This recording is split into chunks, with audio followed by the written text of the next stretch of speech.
Samedi, quand on dormait en plein milieu de la nuit, la CAQ a forcé l'adoption d'une réforme de l'énergie, le projet de loi 69.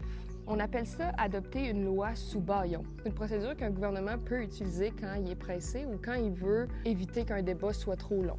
Il faut dire qu'il y a eu des heures et des heures de débat sur ce projet de loi-là. D'ailleurs, la ministre Christine Fréchette a écrit sur X, après plus de 150 heures de consultations particulières, d'études détaillées, l'obstruction répétée des partis d'opposition n'a pas permis l'adoption, que si ça continuait à ce rythme-là, ça avancerait pas. L'affaire, c'est que le projet de loi 69 était encore vraiment très loin d'être accepté par les partis d'opposition.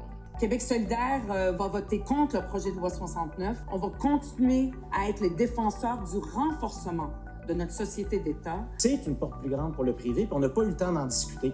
Et c'est à ça que ça sert une commission parlementaire, Madame la Présidente, puis on n'a pas eu le temps de finir notre travail. Quel gâchis. Hydro-Québec ne va jamais sortir perdant. Seulement les consommateurs. Seulement nos PME. Le projet de loi 69, ça va changer, entre autres, comment l'énergie est gérée au Québec. Soyons clairs, Hydro-Québec, ça appartient aux Québécois. Il est hors des questions de privatiser notre société d'État. Bien au contraire, nous voulons doubler sa production et sa contribution au développement économique.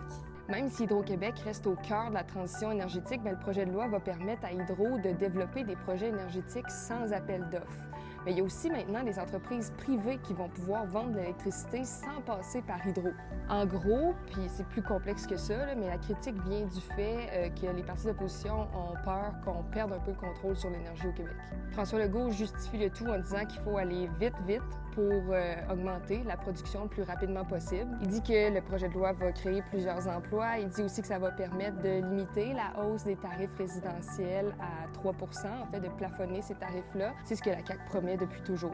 Juste que cette manière-là de faire passer un projet de loi, même si la CAQ est majoritaire, ça soulève quand même des critiques. On prenne quand même des assez grandes décisions au Québec sans prendre tout le temps nécessaire pour écouter les partis d'opposition. On retourne en week-end.